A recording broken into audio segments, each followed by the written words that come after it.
We are officially live with a special segment. This is By the Man. We had so much buzz the last time we had the man, the myth, the legend, Mr. Money Multiplier himself. Chris, what is going on, brother? Not much, man. I'm excited to be here. Yeah, Chris has been probably one of the biggest guests that we had, and I'm always tagging you online, Chris, and this post or that post, and I get questions. I get questions daily from people, just trying to figure out, my experience going through the infinite banking concept, and let me know, hey, is Chris a good guy? Is Chris know what he's doing? So it's good that we kind of have you on here once a month to kind of not just go over infinite banking, but just kind of really talk about how money works and how the wealthy use their money. Absolutely. Yeah, there's a lot of mysteries about what the multimillionaires and billionaires do with money, and it's very simple. A lot of people think that it's reserved just for the wealthy, which is not the case. It's not information people are have readily available. But the other problem is I think there's a lot of people out there that just keep thinking that the cavalry's coming. And, I hate to break the bad news, but the cavalry isn't coming. There's no one that's going to take care of your financial future more than you are. So it's time to learn. It's learning the secrets of what the wealthy do with money. And I call it the truth about money. Definitely. Oh, you definitely opened up our eyes. In fact, I just finished going through the setup that your team walked me through. So I'm about to get started on this journey now, 100% officially. So let's share with the world and our network exactly what it is that not only myself, but a lot of the listeners are going to be doing within the next 12 months with you and your team. Absolutely. Yeah, there's a lot of great stuff. So, and we can go a lot of different places with it. I got something I prepared for today's, which is, very general, but really just kind of sets up the stage for 2021 and these crazy times we're living in with a lot of things changing. And I think, with change, there's a lot of opportunity, and with change, there's, a lot of things that we need to think about. And the number one thing is control. We need to get back control of our money. And there is definitely a choice that people are going to have to make. And that choice is going to be a difficult one. We're all going to be at one point or another in our lives at a crossroads where we literally have to decide what the next choice is. Where are we going to go? And with that, I'm going to hopefully, shed some light on that, give people some of the hard things, which is the truth. And unfortunately, the truth hurts. And you're going to have to, I can't change people's mindsets. I can only show them what the wealthy do. I can show them the truth. And then from there, they have to make the decision that's going to work best for them. And that's what I'm hoping to do. Amen. So, hey, we're excited. We're excited to be able to have this once a month. It'll be the third. Today was on Wednesday, but I think we're going to do it on the third Tuesday of every month. It's just a good segment to bring because a lot of people are trying to figure out what can I do with my money. People just don't know, right? And so for us to be able to give them this knowledge that, that me and Kevin have learned, and knowledge that you have learned and been teaching is very, very exciting to me. I agree. And did you and Kevin plan this? What's that? Wardrobe on today? Of course, yeah. He sent me a memo. I thought I got on here and I saw you in a red T-shirt. I'm like, man, you didn't get the memo. I live in Puerto Rico. I don't own anything but swim trunks and T-shirts. Listen, that's not a problem. That's actually a really good sign. Listen, Chris, right before you get into what you have planned to show us, if somebody doesn't have $20,000, $30,000, $40,000, is this still something that they can do and make sense for them? Absolutely. And I get that question all the time. I know it's, kind of been used by the wealthy for a long time, but that doesn't mean that only the wealthy can use this. So, if someone doesn't have $10,000, $20,000, $30,000, here's the general rule. Is this for everybody? No. Is this a silver bullet, like the solution to everything? Absolutely not. But is this the foundation that the wealthy use, the banks use, and have for generations and hundreds of years? Yes. The minimum to start this plan is very simple. Take your age. I'm 43 years old.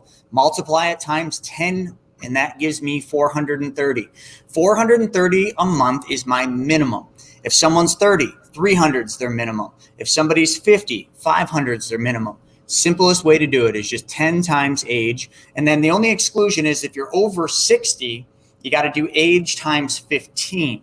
And that's the only thing that you need to know. Awesome.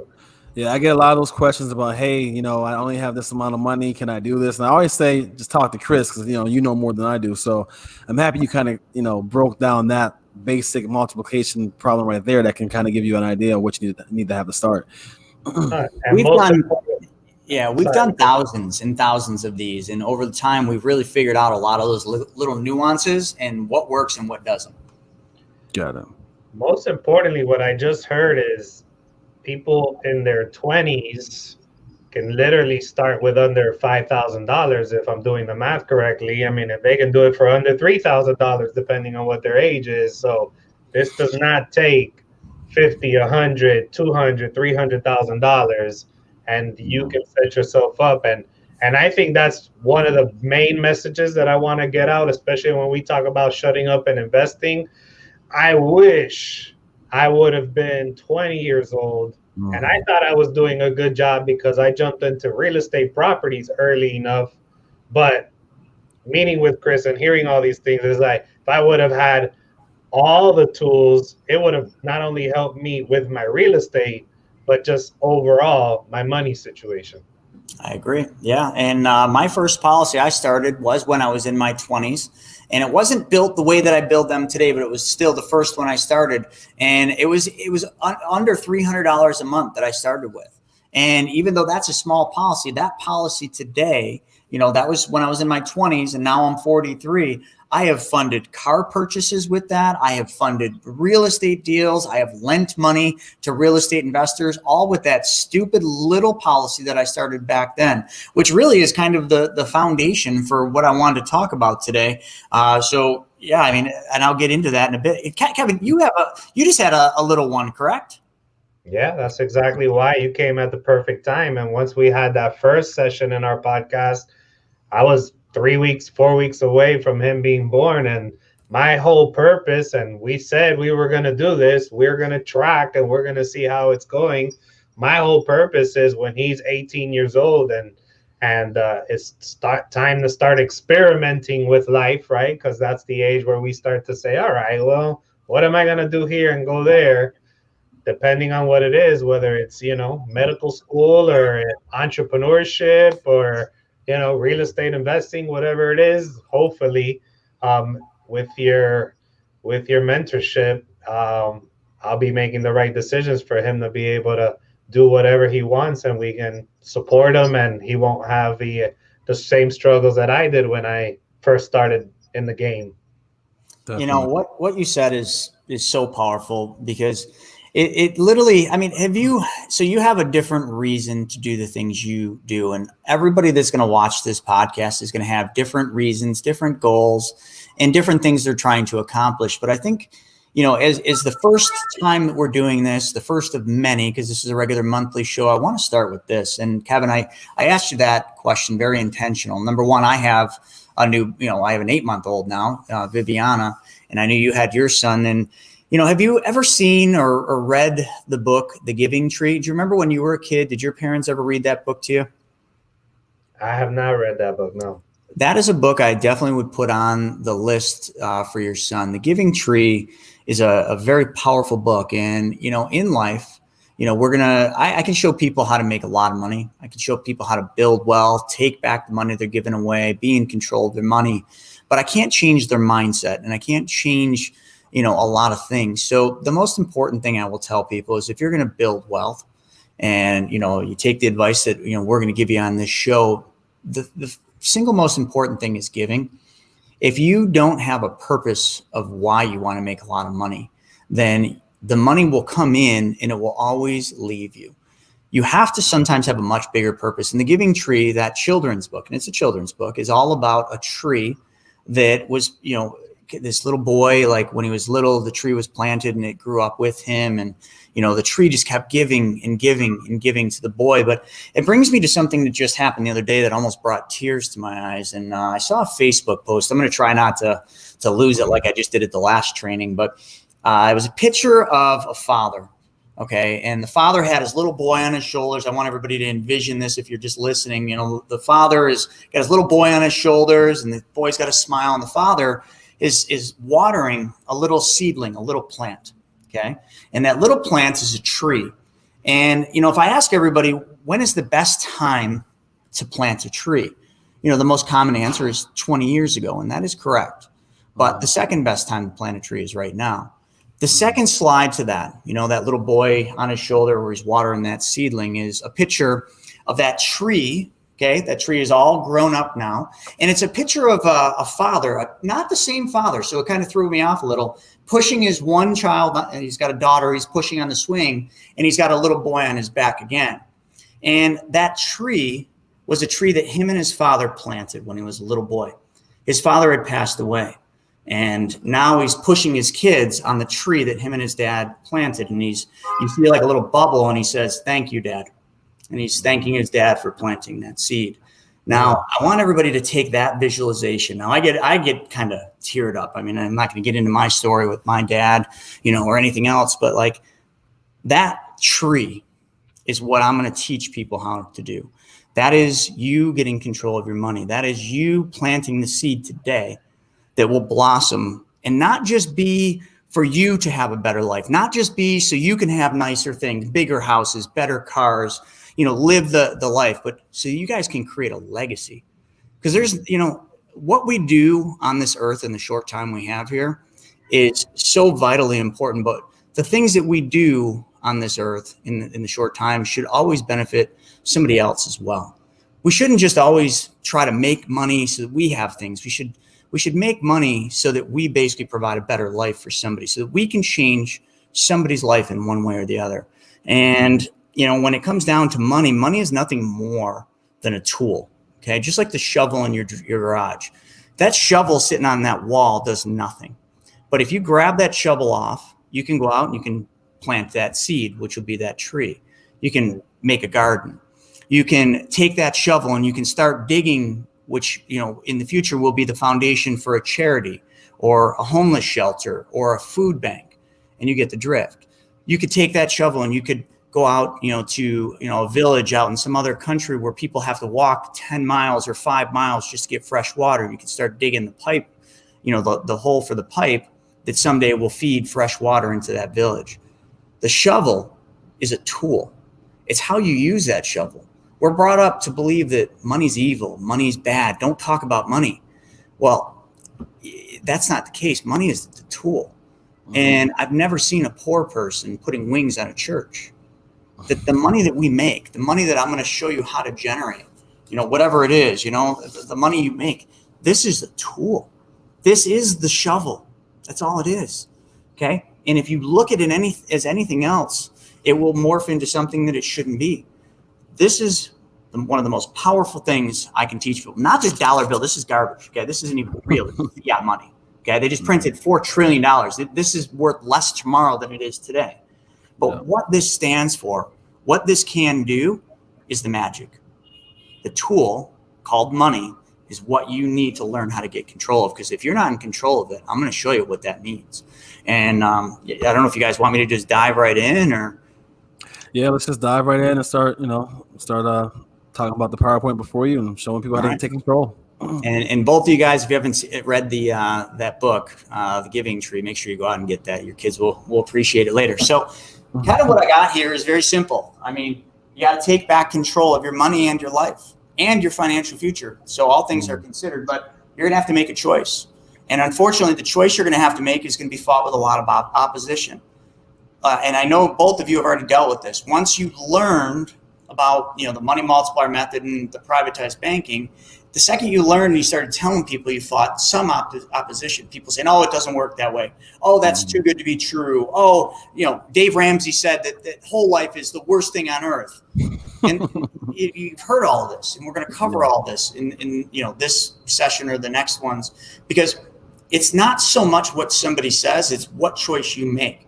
You have the choice. You can believe all the people around you that are negative. You can tell people your biggest dreams, the things you want to accomplish in your life, to all the people closest to you, your friends, your family, the people you trust, you love, and they can beat you down to the ground. And then you'll never chase your dreams because you decided to conform to their method of thinking, their mindset, their belief system. Their belief system doesn't mean shit. Can I swear on this? Yeah. Doesn't mean anything. Your beliefs do. Your dreams do. What you want out of life, that's all that matters. Stop letting other people determine your course in your future. And it comes with making a decision. And I drew this little thing. It's kind of funny. It's just a guy walking his money. Because what I'm going to teach you all how to do is how to make your money work for you. You've never been taught that in your life. The only thing you've been taught, well, in real estate, you're taught how to make your money work. But most people are never taught how to walk their money, because this right here, the money is his pet. Okay, he's walking it. It will do anything he tells it to do. Sit, heel, bark, don't bark. You know, whatever he wants his money to do, he can, because he's in control of it. Okay, and I don't mean to use a dog, but it's just funny.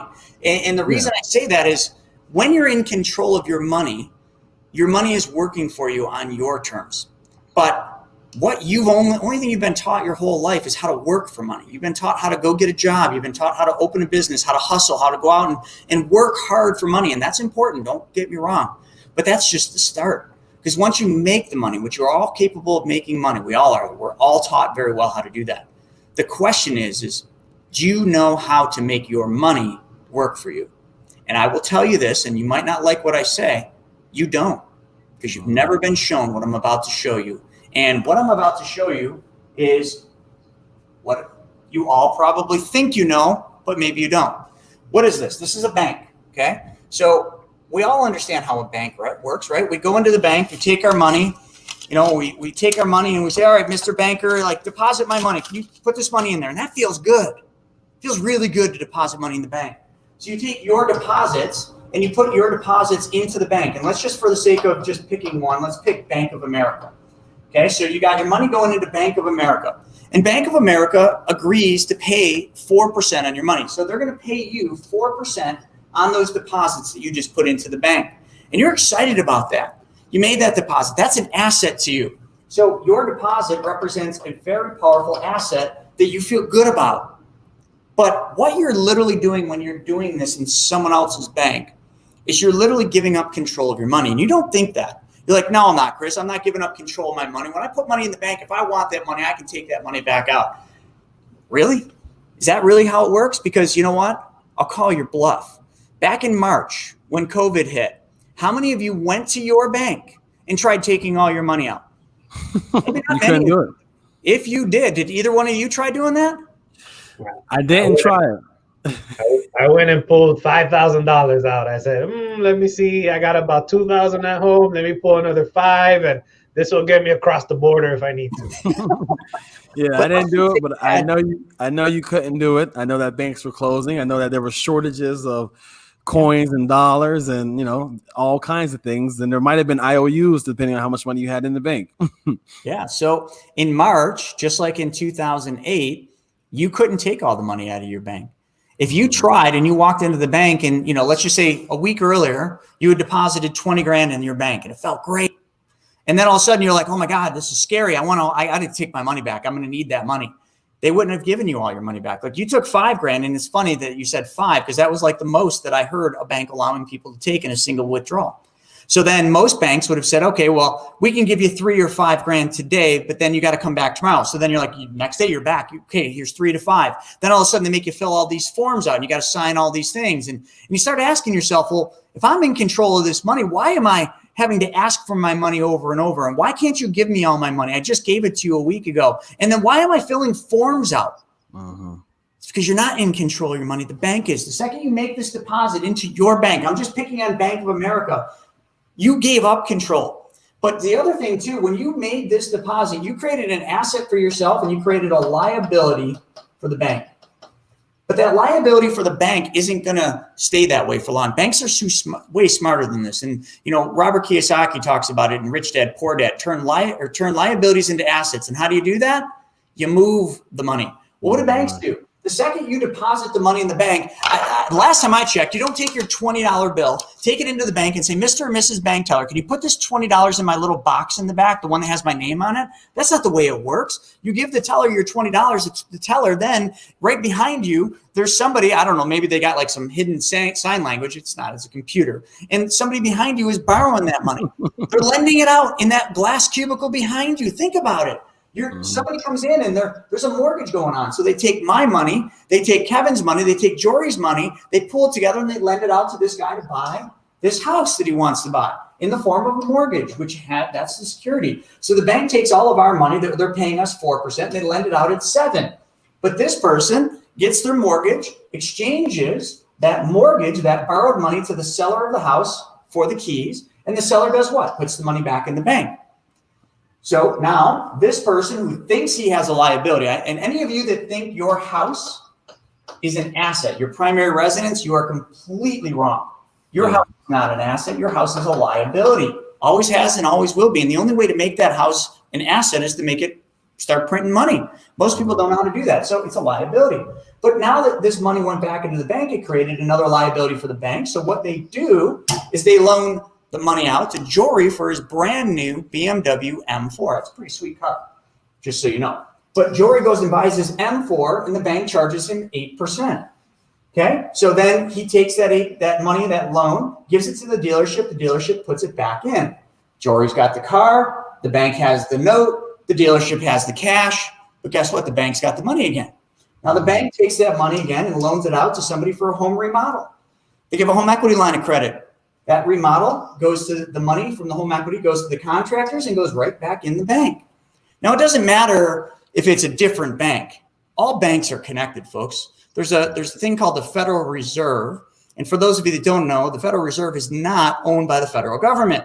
It's a private entity owned by the largest, wealthiest families in the world. The Rothschilds, the Rockefellers. I'm not going to go anymore. Read the book, The Creature from Jekyll Island. It'll tell you all about it, and it'll scare the shit out of you. Anyway, now the bank's got another liability, so they lend the money back out again. But now they're lending it out to you because you went to Las Vegas. You put it all on black and it hit red. You got a bunch of credit card debt. You don't want your wife to find out. So what you do is you get a debt consolidation loan. Then you pay the credit cards off. They're gone. The credit cards put the money back in the bank. What did the bank do here? The bank took your money and everybody else's, and they moved the money. Okay? They didn't take your money and do the same thing you did. They didn't take your money and just park it somewhere and leave it sit to rot. Mm-hmm. And I'll get into that in a second. They moved it. Okay? There's not a business in the world, not a bank in the world, not a Wall Street firm in the world that parks their money somewhere and just leaves it. They all move money because they don't participate in compound interest, because to make compound interest, they basically have to, they'd have to park their money somewhere. They move their money. So in doing all of this, who is in control of every one of those transactions? The mortgage, the car loan, the home remodel, the debt consolidation. Who's in control? The bank's in control. 100% in control. And how much risk did the bank take in all these transactions? Not much. Very little. I mean, they have something backing that money, so it's very little. Got a house, got a car, got a second mortgage on this. This is the only one, the debt consolidation, that was unsecured. But that was 12% interest they were charging you. Mm-hmm. So the bank was in full control of every transaction here. And they're using your money, just so you know. Not only are they in full control, they're taking very little risk. And how much money did the bank actually make? Well, simple math. The 4 they're paying you minus the 7, the 4 they're paying you minus the 8 on the car, the 4 they're paying you minus the 9 on the home remodel, and the 4 they're paying you minus the 12 works out to be 20%. So the bank made 20% by moving your money. But you see, that's not even what the bank made. A lot of people would be like, wow, that's great. I'd love to make 20% on someone else's money. Wouldn't we all? But how much did the bank actually make? Well, there's a mathematical equation that starts with the 4 they're giving you and then the 20 that they're making on that money. 4 times, or 4% divided into 20 is 5, right? It's 5 times more money. So that means that the bank didn't make 20%. The bank made 500% more than you did. Whoops, that was weird. 500% more than you did on the money that you left there. So if banks were stupid, they wouldn't know how to do this. The banks figured out a long time ago that the secret to this is moving money. But the funny thing is we just accept this as just being how it works, because you've been taught at a young age to give your money to the banks, to give your money to Wall Street, to give up control of your money. And then in doing that, somebody else, i.e. the bank, i.e. Wall Street, i.e. all the financial firms, are making money on your money, because that's where it all begins. It begins with you. And if you're okay with this, then this probably isn't the right training. But if you're not okay with this, If you're asking yourself, well, how do I be the bank? How do I mimic what the bank does? Now we got something to talk about. But we got to take one more trip into bank lane. So let me just erase this. And then what I'm going to do next is I'm going to show you one other thing that you can't do. But I show this in a very specific way because it's important. Those of you that don't understand federal, like the fractional reserve banking, which is what the Federal Reserve set up. This is literally, it's a legal like cartel really, but it allows them to physically create money out of thin air. And we all know that this exists, but do you know how it exists? And do you know the mechanics of it? Well, that's important for you to understand. I'm kind of going to walk you through in this show and these trainings on how all this stuff came to be, why it's used, and why you all should use it, because that's the most important thing. So right here, first and foremost, fractional reserve banking starts with you. Always has, always will. And it starts with your money. You go out, you work hard, you make a paycheck, you take that money, you deposit it in the bank, just here. And the bank pays you a measly 1 to 2%, maybe less. When the bank pays you that 1 to 2%, what the bank does is they have to hold in reserves. And I want you to remember this. Reserves are called tier 1 capital to a bank. It's the most important money to a bank because it's got to be guaranteed. They only have to hold out of your $100 deposit, $10 of that. That's it. And then what they get to do is they literally get to create $90 out of thin air. So they do. They create $90. And what do they do with that $90? Well, they move it. So Jill wants to buy a new pair of these Nike SB limited edition, like dunk here. That's jewelry. That's Sorry, that's the one right now. What do you got on? I got some of those. He's got these limited edition Nikes.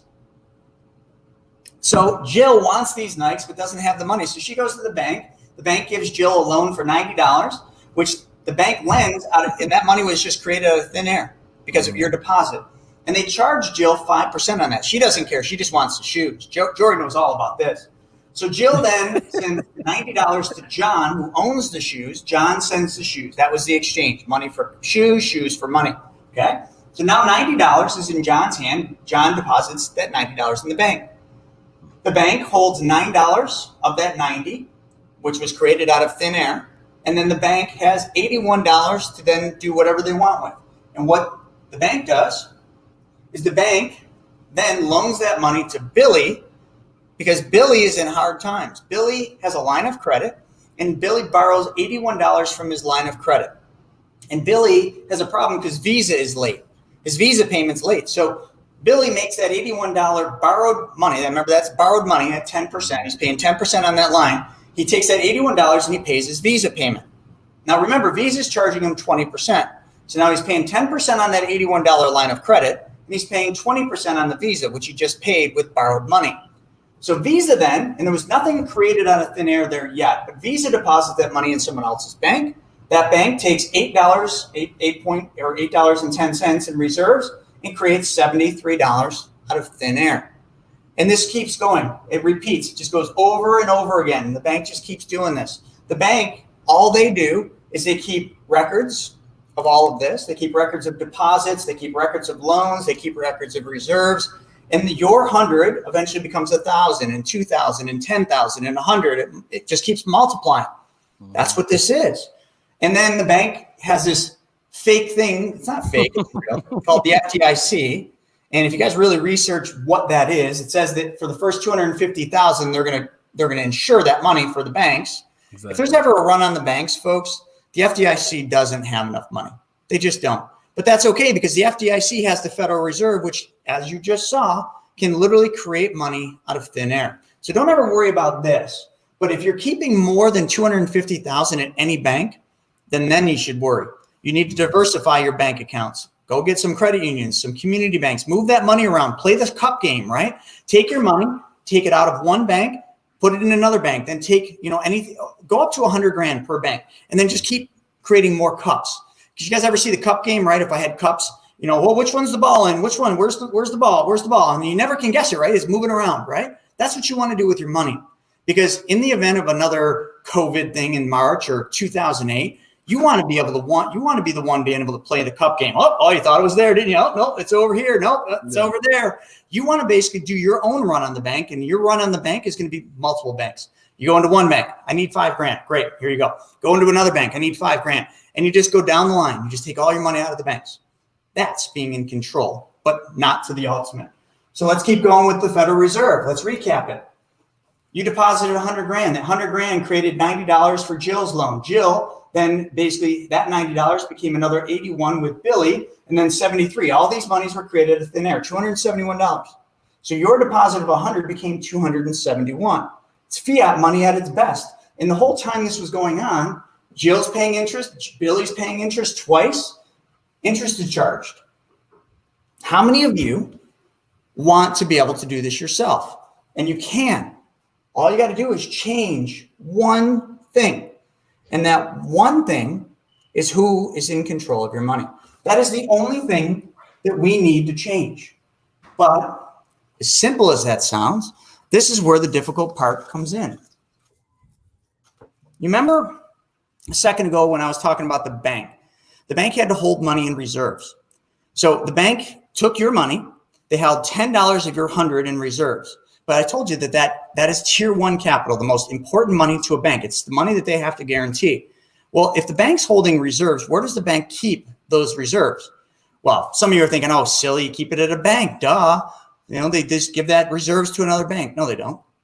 They have to guarantee it. So they either buy U.S. Treasuries, which is not going to pay them very well, or they do what the wealthy have done for hundreds of years. And they use the same thing you should use for your private banking, and that is giant mutually owned insurance companies. So let me kind of frame this up. So the one thing we need to look at is we need to look at mutually owned insurance companies, big ones. Why would we look at mutually owned insurance companies? Well, primarily because this is what the banks do. And if we want to be the bank, well, what we got to do is we got to mimic what the bank does. So mutually owned insurance companies, why do banks use insurance companies? Well, because insurance companies are in the business of guaranteeing money. They're in the business of providing guarantees, and they're one of the only financial institutions that can provide the guarantees like they do. Why? Well, simply, they have all the money. Insurance companies have always had all the money. Go back to the Rockefellers days, the Rothschilds, and all of them. Where did they keep their wealth? If you think they kept it in banks because they were bankers, you're wrong. They kept it at mutually owned insurance companies. The same reason why conventional banks today keep their tier one capital and more at giant mutually owned insurance companies. But now that we understand where the banks keep the money, let's talk about how the banks do this. So I'm going to kind of walk you through this whole thing so that you guys can start understanding not just what they do, why they do it. We talked about the bank's tier one capital has to be guaranteed. Well, if we're looking at mutually owned insurance companies that can provide guarantees, and we just go into today's world, how much does a mutually owned insurance company pay you on the money you deposit there? Well, as of 2021, that interest rate is 4% guaranteed. And because they are mutually owned, they also pay dividends every year. Okay, and they've paid these dividends, even though they're not guaranteed, they've paid them every year they've been in existence. Most mutually owned insurance companies, especially the ones we deal with, have been around for over 100 years. So now that we understand that, wouldn't the bank love to make a guaranteed 4% on all that money that you gave them? Well, you're darn right they would. So how do they do that? Well, you can't just walk into your giant mutually owned insurance company and say, hey, guys, I watched this podcast from these guys that said, shut up and invest or something like that. And they told me that I got to take my money and I got to give it to the insurance company. So here's my money. The insurance company is like, whoa, we don't want your money. Like, we're not a deposit bank. And you say, well, yeah, but that's what they said. We'd deposit my money in the bank or the insurance company or whatever they said. It doesn't work that way. Here's how it works. And it works through a vehicle you all know, but this is where you're all going to be kind of a little bit weirded out, through a vehicle called a whole life insurance policy. But if you think that I'm talking about a traditional off-the-shelf whole life insurance policy, you know, the ones Dave Ramsey and Susie Orman says are the worst places you can invest your money, and they're right. If you went out and you bought yourself a regular whole life insurance policy, that is expensive life insurance and might not be the smartest place for you to park your money, but we're not talking about regular whole life insurance. We're talking about very specially designed and engineered whole life. So if the bank wants to put billions of dollars in insurance companies, this is how they do it. They go out and they create a bunch of whole life policies. Okay, they go to the insurance company, they buy these specially designed and engineered whole life policies. They use your money and they put that money in there. But how do they do that? Because insurance companies don't insure entities in this fashion. So the Bank of America can't go in and buy a whole life policy and say, all right, well, we want to buy it with Bank of America. It doesn't work that way. Bank of America can be the owner of the whole life policy, but we need a body. We got to have somebody to insure. Because remember, the whole life insurance policy has a death benefit, which means we need an insured party. So then the bank sat there and was like, well, who can we insure? Can we just insure anybody? And the insurance company says, no, you have to have an insurable interest, like an executive. And the bank says, yeah, we got some of them. And I think we can create a lot more of these executives. And you know what they're called? Do you want to know what the bank's executives are called? Well, you already know this, but they're called vice presidents. So how many of you have walked into a bank, walked around the bank, and you look for the little tags, the black or the gold tags? How many vice presidents does a bank have? Too many. Vice president of janitorial, vice president of sales, vice president of everything. Well, why do you think that is? Because the bank needs to create executives for an insurable interest. So what the bank does is they promote everybody. They take the teller after 2 weeks and like, hey, you want a promotion? You're doing a great job. We're going to move you up to vice president of janitorial. You're very well qualified. We love your work ethic. I'm making this up, but you get the drift. And then what happens? So with this promotion, they get a salary increase, okay? The second thing, which is the golden handcuffs, we're going to call this, okay, the golden cuffs, the bank says, hey, we're also going to give you a death benefit. So if something happens to you while you're working at the bank, we're going to give you a $100,000 death benefit that will be paid to your family should you graduate too early. And this employee, right, this VP is so excited, like, oh my God, I'm getting a salary increase. I'm getting a death benefit. That's great. So gracious of you, Mr. Banker or Mr. Bank. And then, but that's not all. We're going to give you a deferred compensation plan. So what is a deferred comp? They come in a lot of shapes and sizes, but essentially this vice president puts in a good hard 20, 25 years at this bank. And then when they retire, the bank starts paying them a monthly or whatever payment, compensation. So let's call that $2,000 a month. So this vice president is like, this is freaking great, man. This is awesome. I really chose the right occupation. What does the bank do? Well, the bank says, great, we got you now promoted. We're so excited to have you in our vice president and executive staff. So what we're going to now do is we're going to go and we're going to find an insurance company that will write a giant whole life. How much? I don't know. Let's just pick numbers, right? Let's just say they take out a $5 million death benefit and they're going to put, I don't know, $500,000 per year into premiums into this.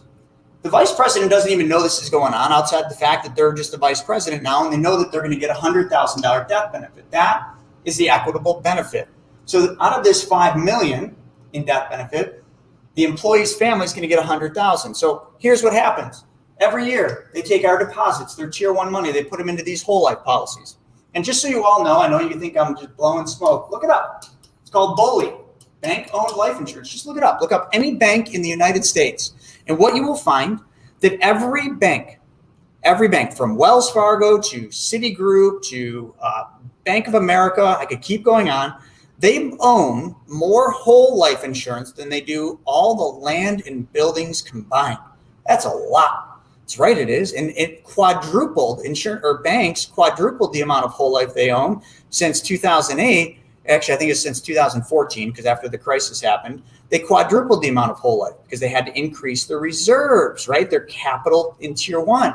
So they needed more vice presidents. Hence, now you got that. So the vice president goes through their life. They retire at 65. They reach 65. At 65 years old, the bank starts paying them $2,000 a month. Where's it come from? The whole life. And I'll show you how that works. So every month, $2,000 comes from the cash value in the whole life.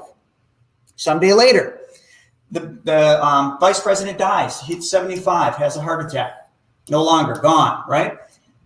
The death benefit pays out to his family, $100,000. And his family's like, oh my God, the bank was so gracious to give us a $100,000 death benefit. I don't know what I would have done if the bank wasn't so gracious. And this is true, like the bank was gracious, gave him $100,000. But then the 4.9 million, the 4.9 million left in this death benefit, who gets that? The bank. The bank is the owner, so therefore the bank controls the money. Ownership equals control. See where this comes from? This is what banks do every day, folks. Every day they do this. And they just keep stocking money and saving money. And here's the best part about this whole thing. Now that you understand how banks work, now I'm going to bring it all full circle for this training. And we're going to go deeper into this, I promise. But I first had to help you understand that the number one thing we need to do is get control of our money. Once we have control of our money, the next parts, and this is where the money training comes in, truth about money is we need to learn how to move that money. So you all park money at banks, you park it in 401ks, you put it somewhere, and then that money just sits there. It just sits there and it rots. Well, one thing that's important to understand is every time the Federal Reserve, or they call it the government, prints money, I think we're at 3 million or 3 trillion and counting. I don't know. Is it 4 trillion? Is it 5 trillion? Do we even know how much money the government just printed? Because I don't. And it's going to be a hell of a lot more. So your money, your $20 that you hold in your hand, every time they print money, this $20 becomes worth less. Because the money they print doesn't have any value. There's no gold standard anymore. There's no silver. There's no silver certificates like the old dollar bills. None. This is just fiat money. It's fake. I showed you how they do it. Okay. So now that they print all this money, your money becomes worth less. It's called inflation. So if inflation keeps going up, and inflation right now is about 3.2%, if your money's not earning 3.2, it's losing every single day. Every day your money's losing. And inflation, just so everybody knows, is not the goods and services that you buy going up in cost. It appears that that's what it is, but it's not. What inflation is this $20 becoming worth less. Inflation is a hidden tax. It erodes your wealth. It steals your money. That's exactly what it does. The bread, the milk, the lumber, the increase in all those costs is all direct relation to inflation, to the printing of money. They print more, this becomes worth less, which means we need more dollars to buy the same goods and services. That's inflation. So we got to beat that first. If you don't beat inflation, it doesn't matter how good you are, you're just going to be out there hustling for the rest of your life. So an easy way to beat your money is to change one thing. And that one thing you change is where your money goes first. Because if it's going into the bank, I know I showed you a bank paying you 4%, but that wasn't a bank, folks. That whole example was just kind of made up. Banks don't pay you 4%. And if they do, please let me know what bank you're at. I'll change everything. I'll change all my presentations to use that bank. They don't. That's a good question. I don't know a bank that pays 4%, but insurance companies do.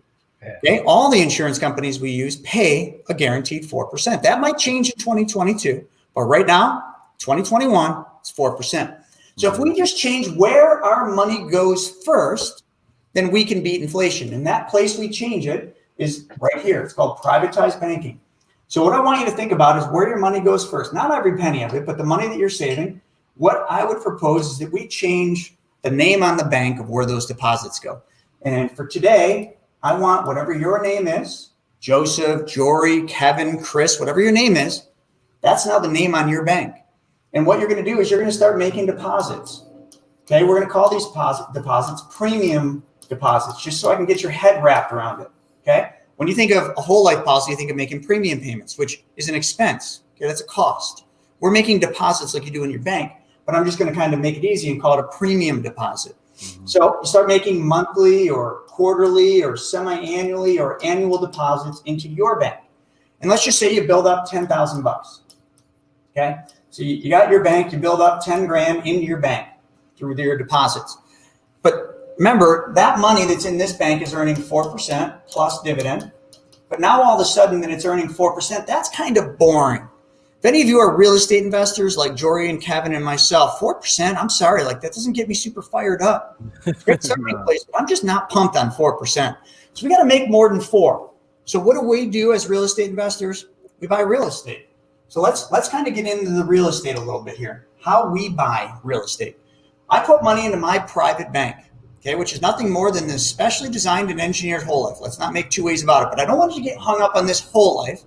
I want you to think of this specially designed whole life, the private bank, is nothing more than a machine. It's a giant pump, okay, a very powerful pump. And that pump is just designed to move your money as fast as it can in the most efficient way it can. So once we got money in there, we want to move that money out of your private bank because we can't leave the money sit in the stagnant pond. We need that money to move. I already showed you how to do that. So what we're going to do is we're going to take loans from our bank. Why are we taking loans? Very simply put, because if you went to anyone else's bank and you got money, it would be in the form of a loan. So when you take money from your bank, you're going to take loans, okay? And when you take the loan out, that money has to go somewhere first. So it's going to go into your regular bank account. So we're going to call this a segregated bank account.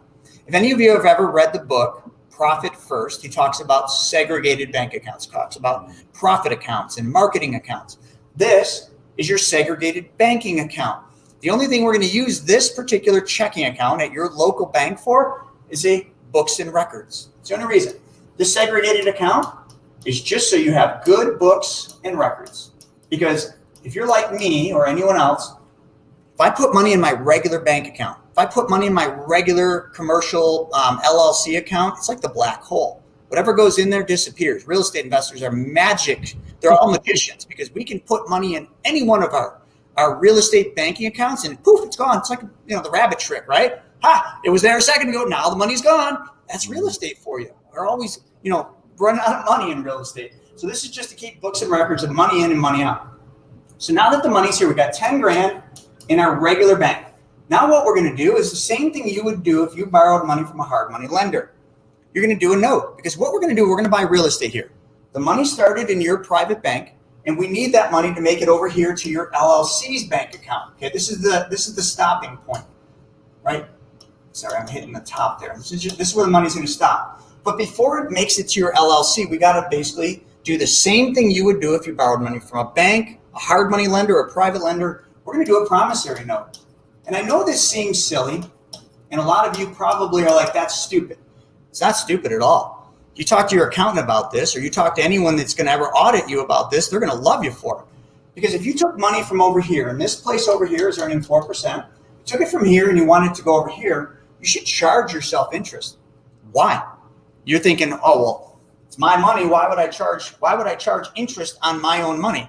Well, very simply put, because it is your money. But what I want you to think of is I want you to think of your money as your personal money, because it's your personal bank. And if the money crosses from your personal bank into your business bank, well, then there's a toll to pay, which means you should charge yourself interest. Now, how I do it, I charge myself 6%. Why 6%?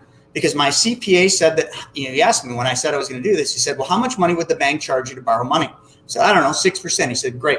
If you can prove that your bank would charge you 6% on a loan, charge yourself the same as the bank. I said, perfect.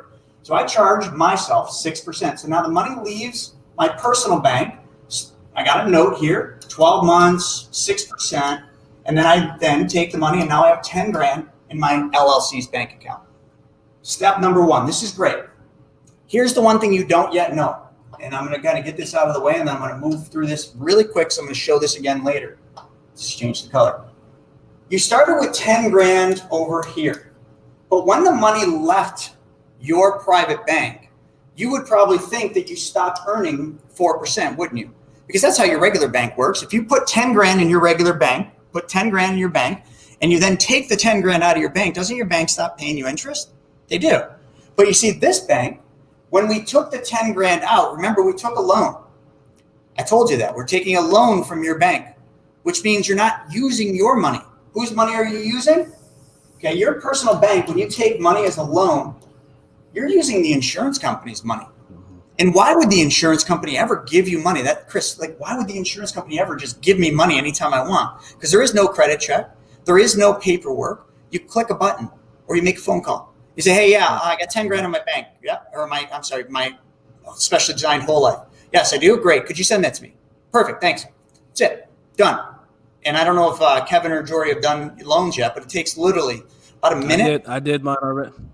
How long did it take you? It's one form, about 2 minutes, and it showed up like 3 days later. Bingo. There you go. You don't need to hear it from me. So he took a loan. The insurance company gave him a loan, didn't ask him any questions. Why? Well, because the insurance company made two promises. They promised to pay 4%, but they also promised that someday, if me, Jory, or Kevin pass away, I call it graduate, they're going to pay a death benefit. We already talked about that with why the banks do this. So that death benefit is owed to you or your family when you die. So when you take a loan, all the insurance company does, let's just say you got a $100,000 death benefit and we're going to take 10 grand. They take 10,000 from your death benefit. So if you died during this transaction here, the insurance company on the books only owes 90 grand because you already used 10 of your death benefit. You leveraged your death benefit. Now, the insurance company doesn't do this for free. They charge interest. How much interest? 5% simple interest. And a lot of you get so hung up on this number. You're like, oh my God, they charge interest. Like, that sucks. Not really, because remember, how much money are they paying you? 4%. Okay, your money never even left your account. So you're always making 4% even when you took the money out. But then they pay you a dividend. But we haven't talked about the dividend much because it's not guaranteed. But in 2021, right now, we are at the lowest dividend scales these insurance companies have paid in 30 years. So the insurance company that Jory and Kevin have pays a dividend of 2%. So if we did 4 plus 2, isn't that 6? The insurance company is paying us 6% on this 10 grand, and we're getting charged 5. We're making a percent for taking all the money out of our policy. That's pretty sweet. Your bank doesn't even pay you 1%. So I wanted to make sure you understood this. Just so everybody knows what this is called is uninterrupted compound interest. And if you look at the definition from Albert Einstein of this, he will tell you that it's the 8th wonder of the world and the greatest thing he says in the universe, but I would say in the financial universe. He says those that understand it earn it. Those that don't pay it. You're now learning about this and you're earning that as well because you're learning, which means you're earning. So we took the loan out, okay? I got that out of the way. Your money never left your account, so it's earning interest. Now we take it over here and you're going to charge your company 6%. The 10 grand that goes into your LLC, what are we using it for? We're going to buy real estate. So we go out and we found ourselves a double and we use the 10. I know you can't buy a double for 10 grand. Well, in Buffalo, you might be able to, but most places you can't. So you just use this as the down payment. Okay. So we use the 10 grand. The deal is closed. Now all of a sudden you rent it out and let's just use simple math. Let's say it's $1,000. Okay. $1,000 a month is what you're bringing in from your rental property here. And that $1,000 is going to go back into this account. So we got $1,000 a month going into your LLC account. Now you loaned your LLC that money. So your LLC then, because of the note, is going to pay you back. But you're in full control. Remember, it's your money. You control the terms of the note. You control the time in the note. You control every aspect, just like the bank controls every aspect of all those things I showed you. So now what we're going to do is this rent comes in every month. We're going to set up a bill pay. Get rid of some of this. We are going to go into our bank, our corporate bank account. We're going to set up a bill pay. And let's just say it's for $300 every month. Let's just assume that that's how much your note says that this is going to cost you. So we set up a $300 a month bill pay. So each month, out of sight, out of mind, after rent's collected, $300 is sent back to your segregated account. Now you can show books and records. And then from there, what do? We set up a loan repayment back to your bank. And we put this same 300 that made it in here back into here. So we had 10 grand to start. We borrowed 10 grand from the insurance company, which they gladly gave us because they just gave it against our death benefit. We put that into our corporate account. We then use that 10 grand to buy a piece of real estate.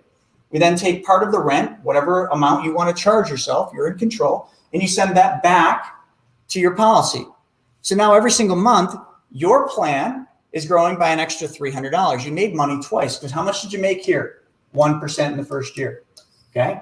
Every year that number goes up. Why? Again, if you're asking why this number goes up every single year, the spread between what you make and what you pay the insurance company, well, simple. It's called uninterrupted compound interest. Your 10 grand next year isn't 10 grand. It's 10,600.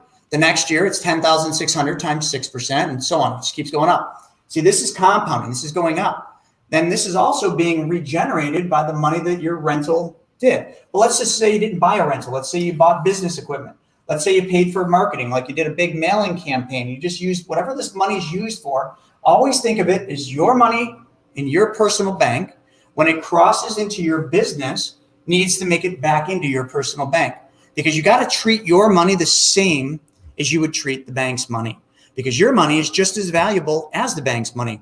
And if you don't think it is, well, then you're in the wrong place, because you're okay paying the bank money.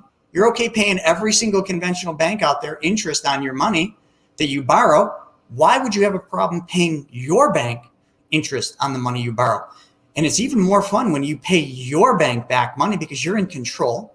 The interest in everything that you're paying, instead of paying it to somebody else's bank and they get to use that money every month, it goes back into your bank and you get to use that money every single month. So that is just a very simple example, but I want to go one more round, because now let's just kind of get down, and then I'm going to wrap on this. Let's talk about everyday life. You understand the concept now, okay? But I showed you buying a piece of real estate, right? I didn't show you using the money for normal things. But where does all your money go on a regular basis? So if you think about the money you make, you go out and you make money, you get that money, and then what happens at the end of the month? You have to write checks out, or at the beginning of the month, depending on what cycle is. You got to pay who? Well, you got to pay for your car payment. So let's say your car payment's $500 a month and you're paying 5% on that loan. You got credit card debts, right? Most of us have credit cards, and let's say those are 20% and you're paying $200 a month to them. Okay, you got college loans, and let's just say you owe whatever, let's say it's $100 a month and you're paying 3% on those college loans. You got a boat and you're paying $1,000 a month on your boat, and that's 5% interest. All of these represent money that's leaving your family forever. You got 500 leaving your family here. You got 200 leaving your family, 100 leaving your family, 1,000 leaving your family. You're making the money and you're spending that money on things that you buy to enjoy life, right? So remember, now we changed one thing. We changed where our money went first. So now on a monthly basis, we're depositing money into our bank, the bank of you. And what we really want to do is we want to start using our bank to take back all the interest that we're giving away to everybody else's bank. It's a simple process. Let's just say again, let's say you build your bank up to 20 grand. You got $20,000 over the course of 2 years you've been saving, you got 20 grand built in there. And I know, hey, everybody wants this to work just like this. Building wealth is a marathon. It is not a sprint. So it takes time to capitalize your bank. It doesn't happen overnight. So now we got 20 grand. Same thing. We take that 20 grand. Now this is all personal. Notice how there's no note. So everything we're dealing with here is your personal stuff. So we don't need to cross money from personal to business. So we take the money out of your account. Same thing. You're still earning 4% on all 20 grand plus the dividend. The money goes here to your segregated bank account, which is nothing more than a new bank account you created at your local bank. Why? Books and records, folks. Books and records. It's the only reason. Read the book Profit First and you'll understand why we do this. Then I take this money, this 20 grand, and let's say I come over here and I pay off the car loan. So the loan is gone. So now some of you would think, yeah, great. Now I don't have that $500 a month payment. Wrong. Your money has to be treated the same as the bank's money. If you took money from your bank and you paid off your car now is bought free and clear. But what we're going to do is we're going to take this $500 a month that you used to, and actually let me do this in a different color, that you used to give to someone else's bank. And what we're actually going to do now, we're going to take that $500 and we're then going to pay that money back into your bank. So now every month we have $500 going back into our bank. That $500 is not money you had to work any harder for, work any longer for. You didn't have to take on any risk or lose control. It's money you were giving away. Okay. Now that $500 plus the deposit you're making build up, and now you got another 5 grand over here. So we take this 5 grand out, and what do? We pay off the credit cards. The credit cards are gone. We take the $200 a month you used to give to the credit cards, and we pay it back to ourselves. Okay. So now, how much did we just take back? How much wealth did we just take back that we were giving away? 500 for the car, 200 for the credit cards. So we now just created $700 almost out of thin air. Remember how the bank with fractional reserve banking created money out of thin air? You can't do that. It's not legal, but you kind of can by simply just taking back the money you're giving away to everybody else. And if we just kept doing that, we did that with your credit cards, we did that with your boat, how much money would we have at the end of the day? 500, now 700, 800, 1,800. This is $1,800 a month going back into your bank every single month. Nothing changed. Nothing changed except for the name on the check. The check used to go to this bank for this car loan, these credit cards for those credit cards, this student loan finance company, this boat finance company. Now the name on all those checks is your bank. All you did is did the exact same thing every conventional bank does with your money every day. The hardest part about this, you had to start. You had to leap. You had to start the process. It's the hardest part because everybody will fight you on this because everybody will not understand how this works. Your financial advisor will not know what this is, and they will fight you on it. And I had this conversation with a guy on Instagram today. He watched my videos, loved them. He loved everything about it. And he's like talking about it. And he brings it up to his financial advisor. His financial advisor was tearing it apart. Oh, that's terrible. Infinite banking, that doesn't work. That's a scam. And he's just like, now he's got a decision to make. He's got a really hard decision to make. Remember earlier, I had that thing up. He has to make a decision. Who cares more about his money? Does he care more about his money or does his financial advisor? He has reached, sorry, I'm getting back to the first one here. He has reached this point in his life where he needs to make a decision. Does he want to be in control of his money or does he want his financial advisor to be in control? And then he's got to look in the mirror and say, who cares more about my money? My friend, the financial advisor, or me? Folks, that's what you all have to decide. Who cares more about your money? You or somebody else? The answer is you, because the cavalry isn't coming this time. Your future, your financial freedom, and your control of your life comes down to you making the right decisions. So I hope that was good. I hope you guys like that. There's a lot more where that came from. I just wanted to get warmed up and started, and this is where we started, folks. Hey, awesome, Chris. Appreciate that. Joe's saying it's true. It's crazy. You don't know what you don't know. Once you find out, you didn't know it. Joe, can I finish with a quote? One of the most profound quotes that I ever heard, and one that I live my life by. It's by Will Rogers. Will Rogers says, the biggest problem in America is not what people don't know. The biggest problem in America is what people think they know that just ain't so. Be careful who you take advice from. Be careful who you surround yourself with. If they're not living the life you want, find a new circle. We got Molden saying, I should be opening 2 policies soon, just waiting on this deal to close. Fantastic, man. I love the sound of that. Chris, I got a question on that example. If we use that money for our LLC investments, we have to actually physically create a note? You do? Okay. And then the second question is the segregated account. Are you saying we should, separate from our personal bank accounts, create a separate account that will only be for when we pull money from our policies and pay ourselves back? Correct. Yep. It's just, and that's all it is. Like, you don't even need a checkbook. You don't need a checkbook. All it's there, and do it at whatever bank you bank at now so that you can just set up bill pays. We want this to be as easy as possible. And the reason we don't want to commingle funds with your regular bank account is, I don't know. I mean, maybe everybody's different, but from my experience, most people's personal bank accounts or business bank accounts are like the black hole. We want to keep this money segregated so that we can track it, so that we know what's coming in and what's going out. And the funnest part is when you do that, you very quickly start seeing how much money you are giving away to everybody else because it's now all in that account. You can just look at a statement or an online, report and say, holy crap, look at all those monies going back into my account that I used to give away. Is that account a personal account or a business account, or does it matter? It doesn't really matter, but I would make that account. If your banking policy is owned by you personally, then it should be a personal bank account.